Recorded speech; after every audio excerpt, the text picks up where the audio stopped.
Estamos de volta com o programa Direito em Foco pela Docon TV. Se você quiser assistir novamente esse programa, basta acessar o link que segue abaixo. Estamos hoje com a convidada, a professora Alessandra Dias Baião, que está tratando o assunto Direito de Família. Professora, ficou um quê aí no final do último bloco com relação a alguns possíveis problemas que norteiam e que atrapalham essa formação da família, como, por exemplo, a alienação parental. O que é a alienação parental? A alienação parental, ela surgiu através justamente de um estudo psicológico, onde os operadores do direito começaram a perceber que as demandas judiciais em razão do divórcio traziam em si uma dificuldade de relacionamento entre os pais e os filhos, Então, quando era ali acertado, o juiz propunha a divisão da guarda, Num primeiro momento, a guarda era mesmo de um deles, com visita do outro, Começava-se, então, a perceber que a criança desenvolvia comportamentos estranhos nas relações familiares. E a criança, então, se tornava agressiva com a mãe, ou se tornava agressiva com o pai, sem haver, num primeiro momento, razões para isso. A alienação parental, ela é um conceito em que diz que um dos pais, quando há o rompimento do casamento, começa a embutir falsas ideias sobre o outro pai nessa criança. Então essa criança vira o objeto de um cabo de guerra entre pai e mãe. Mas a disputa não é a criança, é os problemas que tanto o marido quanto a mulher têm entre si. E aí então essa criança começa a se revoltar contra um dos pais. Por que acontece a alienação parental? Porque a criança entende que os pais são seus super-heróis, A mãe é a super-mulher e o pai é o super-homem. E nos desenhos, os super-heróis, eles não mentem, eles salvam o mundo. Então, nesse estatuto da verdade da criança, por que ela vai entender que o pai está falando uma mentira sobre a mãe, por exemplo? Ele acredita no que o pai está dizendo. E aí, então, ele começa a revoltar com a mãe, às vezes a agredir a mãe, Há casos em que a gente vê que a criança agride mesmo a mãe, chega a bater na mãe, com raiva do que a mãe está fazendo, É o pai, então, que coloca na cabeça da criança, caso real, que a mãe nunca mais vai gostar dele, porque a mãe então se casou com uma nova pessoa, tem um novo companheiro, e provavelmente ela vai ter um novo filho, e aí não vai mais carregar ele no colo. E diz assim, ela vai te detestar, porque essa nova criança vai ficar no seu lugar, ela não vai te carregar no colo nunca mais.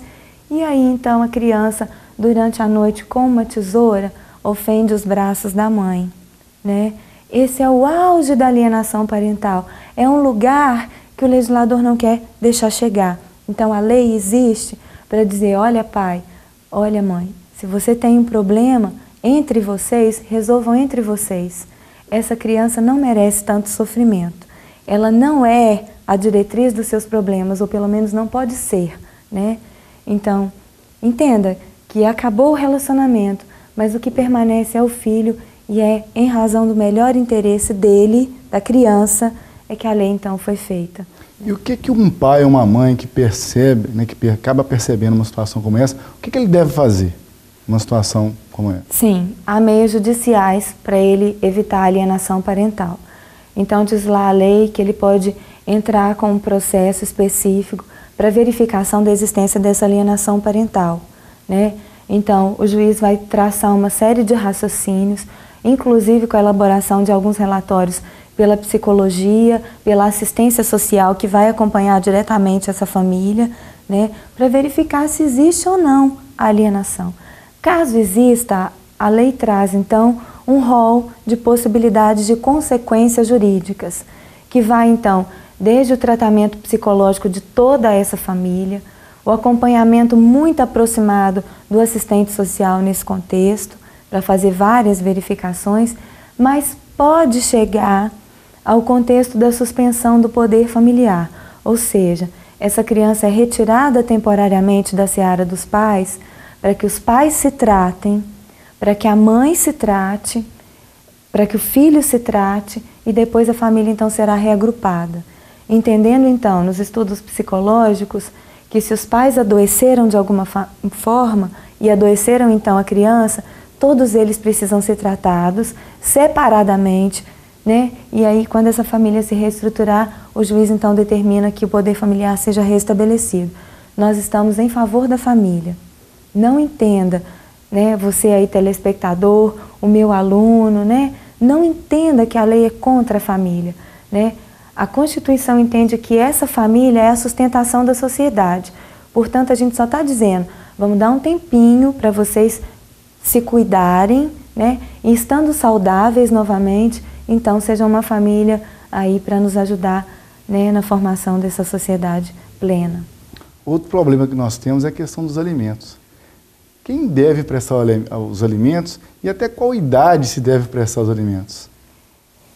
Isso, então, foi abordado pelo nosso Código Civil, né, o Código Civil que entrou em vigor em 2003, né, embora tenha aí a elaboração anterior, e ele vai dizer que quem deve prestar os alimentos é o pai em relação aos filhos. Há também a possibilidade dos filhos prestarem alimentos aos seus pais. Os avós podem ser solidariamente obrigados a prestar alimentos. O marido pode prestar alimentos à mulher, a mulher também ao marido quando há o divórcio, em razão das igualdades aí propostas, né? Não há mais uma idade para que isso aconteça. Aí nós vamos analisar no contexto concreto a necessidade e a possibilidade. Necessidade de quem vai receber os alimentos e a possibilidade de quem vai pagar. Não adianta eu colocar um valor muito alto, R$1.000 para os alimentos, se quem vai pagar só ganha R$500, né? Então é a adequação entre o que é necessário para a subsistência e o que eu posso pagar. Entendendo aí que alimentos não é só comida, né? É tudo que garanta a vida plena, ou seja, garantia da educação, da roupa, da diversão, e aí também da comida, obviamente, né? Que é um fator complementar, né? É essencial até. E a idade, então, pode ser até 18 anos, em regra. Mas se for um adolescente que está entrando na faculdade, eu vou precisar, então, prorrogar esses alimentos um pouquinho mais, né? Então, depende do caso em concreto, depende da necessidade. Qual é a penalidade para quem, em tese, deveria prestar os alimentos, não presta? Qual é a penalidade para ele? Sim. Existe, então, a possibilidade, né, da chamada prisão para se fazer essa verificação. Na verdade, não haveria necessidade de aplicação dessa norma se todo mundo se responsabilizasse pela constituição da família, né? Então, se você decidiu ter filhos ou escapuliu, né? A escapulida a gente pode questionar ela depois, mas se escapuliu e você teve filhos, se responsabilize por eles, né? É como se nós tivéssemos, a partir de agora, Oscar, chamando o legislador a se responsabilizar por questões que são nossas pessoais, né? Assuma um pouco mais o seu papel de ser humano, né? Mas pode haver até a prisão civil, sim. Professora Alessandra, o direito de família é muito complexo. Sim. E um programa só para tratar desse assunto não dá. Vai ficar para um próximo temas como transexualismo, homoafetividade e outros desses bem polêmicos que a gente vai poder trazer para a sociedade. É um prazer tê-la aqui. Foi muito bom essa conversa e agradecemos e deixando aí o programa de portas abertas para um novo encontro. Eu agradeço o convite, me coloco à disposição. Acho que existem temas relevantes e instigantes, né? Como, por exemplo, a abordagem do casamento isoafetivo ou homoafetivo, né? Acho que há muitas questões que a sociedade teria, então, dúvidas, né? Vontade de saber sobre isso. E a gente pode conversar sobre essa gama de conceitos aí, de institutos do direito. Agradecemos também a sua participação. O programa Direito em Foco pela Documento TV se despede. Até um próximo programa.